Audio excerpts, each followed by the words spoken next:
Yes, Kenya. Tamu sana, yes. Verification of Form 34Bs is still ongoing.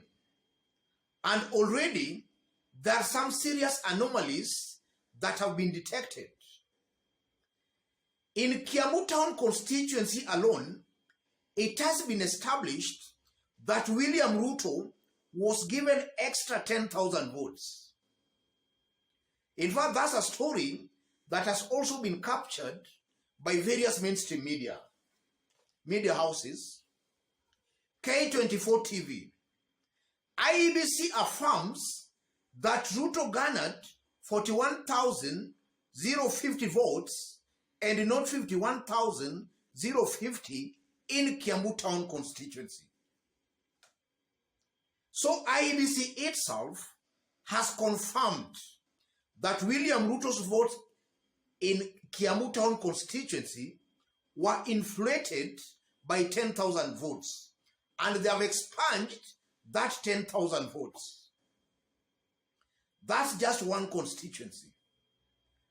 And also from other confirmed reliable sources, a constituency like Gatanga, Raila Odinga was given 5,070 votes. After verification of Form 34B, Raila has 15,070 votes. So Raila was denied 10,000 votes.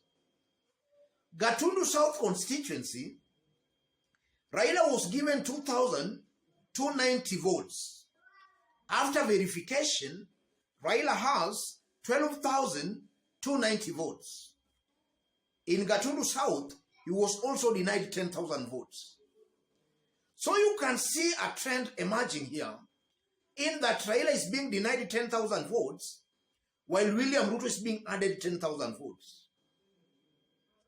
And assuming that was done in all Mount Kenya constituencies, because in Mount Kenya constituencies, we have about 64 constituencies, mainly dominated by Mount Kenya people. Assuming you add William Ruto 10,000 votes per constituency, we are talking of extra 640,000 votes. Assuming the trend continues in all Mount Kenya counties, we are talking of a tune of 600,040 votes. And assuming again, the trend is to continue in that you add William Ruto, you deny Raila Odinga, we are talking of over 1,200,000 votes. That's on the mountain alone. We are not even talking of the Kalenjin Rift Valley. So you can see the extent at which these results were actually being manipulated and being doctored. In this video, I want us to dig deep into that story to see exactly what is happening behind the scenes and what that means politically. Before we do that, in case you are watching us for the very first time, but so far you have not yet subscribed, kindly subscribe, give this video a like. Thank you, God bless you, God bless Kenya. Yes, I was personally wondering how with a low turnout of less than 50% on the mountain, William Ruto and Raila Odinga were neck to neck. That is something that was really disturbing me because it was not just adding up. With a turnout of less than 50% on the mountain, I'm still stuck on that because that's what we were told immediately after the election. With a turnout of that low on the mountain, Raila Odinga is naturally expected to easily beat William Ruto. In that Raila Odinga has maintained these strongholds and in fact has even increased in some areas. A good case in point is in the two Gusii counties of Nyamira and Kisii. In the last election, Uhuru and Raila in both Kisii and Nyamira were almost 50-50. This time around, it's almost 65 to 35%. If you look at Nairobi, Raila has increased his support, or rather his votes in the city. And the city has quite a good chunk of votes, over 2 million votes, if I'm not wrong.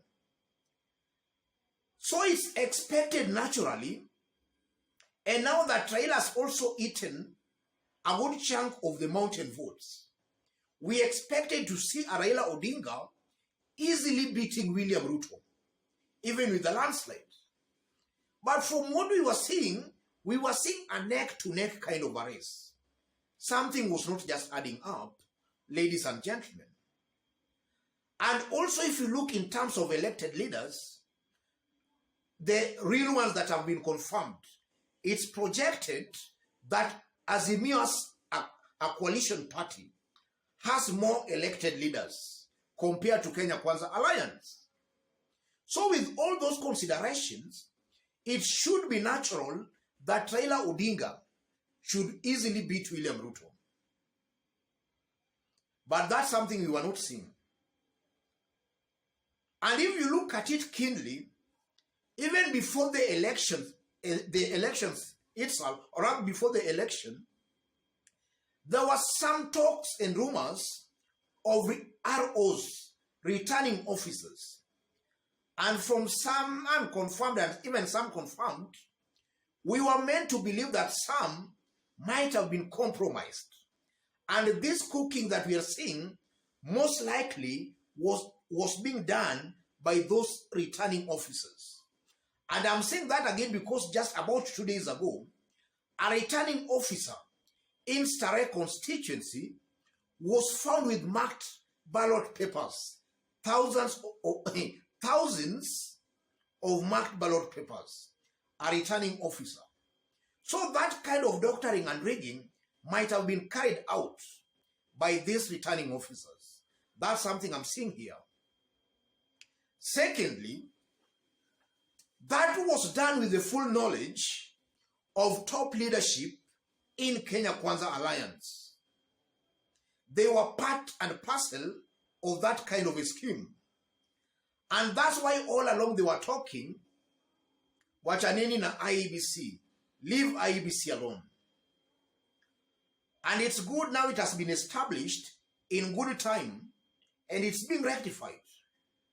Upon being rectified, I won't be surprised, ladies and gentlemen, to find Raila Odinga beating William Ruto with a clear margin, if those forms are to be verified correctly. We'll find Raila Odinga beating William Ruto with a clear margin. But already when from the information we have, Raila has already won the election anyway. But if the forms are to be verified properly, then the margin between Raila Odinga and William Ruto can only but increase. That's something I'm seeing here. And then above all, some few days ago, I did call upon the president and the government to crack the whip, to make sure the will of the people, the will of a majority of Kenyans are not overturned by a few criminals, a few goons. Today we are hearing some information that the government might be cracking the whip. And that's a good news to Kenyans because a good majority of Kenyans woke up in the morning, casted their votes. That will of the people must be respected. A few criminals and goons should not overturn the will of a majority of Kenyans. In fact, from where I sit, that should be treated as treason. They must be faced, or rather they must face the law. That's my honest opinion and my humble appeal to the law agencies. These crooks should be made to face the law. As I conclude, ladies and gentlemen, we are still following keenly on to what is happening And in the next few hours, we'll give you more updates on exactly what is happening. In case you are watching us, but so far you have not yet subscribed, kindly subscribe, give this video a like. To our fans and subscribers here, I'm very much humbled, very grateful for the kind of support you're giving me here. God bless you, God bless Kenya. To any other person, that's the kind of analysis we do here. We don't beat about the bush. We go straight on to the point. We call it as it is, without fear or favor. God bless you. God bless Kenya. Tamu sana, tamu sana, tamu sana ye.